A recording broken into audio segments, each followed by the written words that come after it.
A relationship with the right referral partner could be a game changer for any B2B company.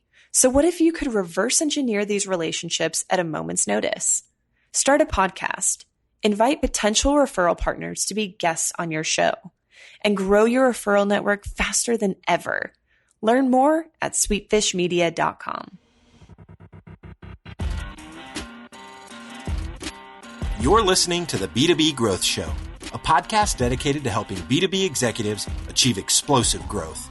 Whether you're looking for techniques and strategies or tools and resources, you've come to the right place. I'm James Carberry. And I'm Jonathan Green. Let's get into the show. Welcome back to the B2B Growth Show. Today's episode is brought to you by Directive Consulting, the B2B search marketing agency. We are here today with Rich Liu. He is the Chief Revenue Officer at TripActions. Rich, how are you doing today? Great, James. Thanks for having me, and great to be back. I am really excited to have you back. So we had you on the show, I guess it would have been hundreds of episodes now, while you were at MuleSoft, and now you are you're obviously at TripActions. Tell our listeners a little bit about TripActions and what you and your team are up to over there. Yeah, so we're an end-to-end travel management platform. So you think about mobile first, 24/7 support, amazing experience for travelers. I can book, manage, direct expense to all the different major platforms for expenses. So users love us, businesses love us because we are able to calculate in real time, what the right price to pay for an air ticket and a hotel would be. And if travelers save that money, then they're able to keep 30% of the savings to apply towards personal travel, business class upgrades, or Amazon points. So net companies save 27%. Travelers love it, and it tends to be a win-win. So we're seeing some good momentum, and I'm having a blast on a personal level. All right. So Rich, what we're going to be talking about today is how do you know what type of sales organization or salesperson that you need for the sale. And so you coming from MuleSoft now into an early stage company in TripActions. And as we were talking about this offline, you had a lot of interesting thoughts here, but I'll let you kind of take it from here and walk us through kind of just maybe give us a little bit more context on the switch that you made, but talk to us about how you're thinking about this in terms of how you know what type of sales or person that you need for the type of selling that your company is doing. Yeah, absolutely, James. So coming from MuleSoft, we were very much focused on getting the most amazing talent we could find. And similarly, coming to TripActions, that's still my priority. How do I build the best sales team on the planet?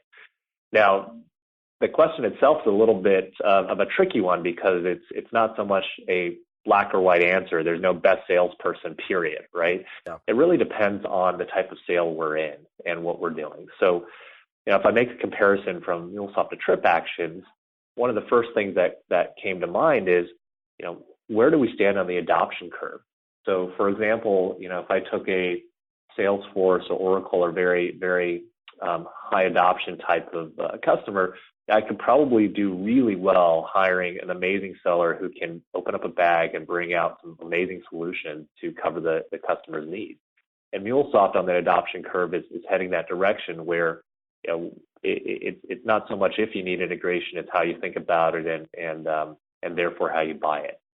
For where we stand, we have a space that's filled with a lot of traditional travel companies, and for better or for worse, companies in the mid-market and enterprise have been doing things through traditional travel agencies for a long time. And so the question is, how do we actually challenge that and actually bring folks to thinking about their travel solution a little differently? So very much more of that transformational sale where we, as TripActions, don't have that brand, don't have that footprint. And so the sellers we need might not index as high on being able to execute against a large product set, but really need to be able to sell that transformation and that evangelical sale, right? Inspiring folks to think about the world differently, and in doing so, understand why they should be working with us. Another piece of it is just sort of that how technical the sale is, right? So at MuleSoft, it's a very technical sale, selling to central IT, selling to developers, and needing to make sure that our sellers, regardless of whether we have sales engineers or solution consultants, are able to show that value and be able to speak technically. TripActions is a little less technical, selling closer to the surface of the enterprise, and really being able to demonstrate that business value, right? How do we quickly connect the dots around user experience and the 27% that companies will say to be able to drive that? And around that, build the relationships, because we do sell and working with the CFO org from a finance perspective, but also travel management, salespeople, EAs, those core users of our technology and solution. So really being able to build those relationships while demonstrating business value versus diving deep into the technical side. And finally, when I think about the sales play, at MuleSoft, we'd spent years building sort of the playbooks and the step-by-steps and the process and the procedures. We're still a young company. We just did our Series B very recently and are going into that scale mode. We're still very much into that learning phase. So how do we make sure that the sellers we bring onto the team are those who can really help build the system and are a little more entrepreneurial and really thinking about that element, not so much there to execute against the playbook? It's story time, and this growth story is about eSub, a project management SaaS company specifically for subcontractors. Even though they had incredible customer retention, they struggled with growth. Being a niche service, they discovered that there was little demand expressed for their solutions within search engines. To take on this challenge, eSub hired Directive Consulting, the B2B search marketing agency. After refining, targeting, pre-qualifying clicks within ad copy, and developing custom landing pages, Directive was able to increase eSub's marketing qualified leads by 71%, while decreasing their cost per lead by 65%. I have a hunch that Directive can get these kind of results for you too. So head over to directiveconsulting.com and request a totally free custom proposal. That's directiveconsulting.com. All right, let's get back to the show. So is there a particular, as you're recruiting, the team that you're, in the midst of building now, are you looking for folks that have kind of come from a startup environment, or what are some of the characteristics, some of the traits, maybe some of the background that you're looking for as a sales leader of looking to build out an org like the one you just described? Absolutely. So the one thing that doesn't change is a track record of success and achievement at whatever the person has sought out, right? Sometimes when people hear startup or earlier stage, they assume it means I'm not, hey, we don't need someone who's built a deep track record of success. I'd say absolutely not true. It's a matter of looking at how or where they built the success, right? If someone has built a long track record in a highly established sale, such as, a very established enterprise company, might not be so helpful for me, because I need someone that can't walk in with that credibility that automatically comes with a Fortune 500 company on their business card, and still needs to be able to sell it and create their own momentum. So I look at folks who have been able to build and grow with fast-growing sales organizations and going to market, and people who've actually had the proven track record of being successful when there wasn't a set playbook, or when there wasn't a large product suite, or better yet, maybe if there were a lot of legacy solutions or a competitive environment, and we're able to break through that noise. So that entrepreneurial style, and even might have been entrepreneurs at some point, even if early career, have indexed towards that. So that ability to drive that inspirational sale, to be super compelling in the room, maybe when there wasn't a large set of data or products or name brand to lean on, those are the types of folks that tend to be most successful in this type of sale. Got it, Rich.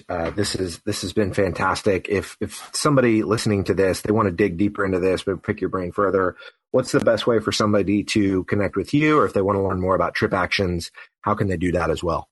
Yeah, the best, they can always find me on LinkedIn, Rich Liu, TripActions, but also check out the website. It's the www.tripactions.com. We're in the process of growing the business org across San Francisco, Palo Alto, and New York and London. So we have some great openings coming up, but always happy to chat and talk shop with folks, and really excited to follow you and the podcast as you continue to scale out as well. Thank you so much, Rich. This has been fantastic, and I really appreciate you giving us some time today. Not at all, James. Take care. There are lots of ways to build a community, and we've chosen to build the B2B growth community through this podcast. But because of the way podcasts work, it's really hard to engage with our listeners.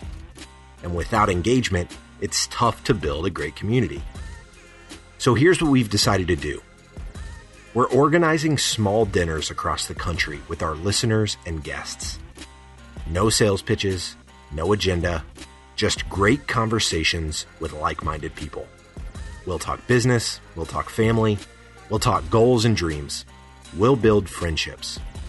So if you'd like to be a part of a B2B growth dinner in a city near you, go to b2bgrowthdinners.com. That's b2bgrowthdinners.com. Thank you so much for listening. Until next time.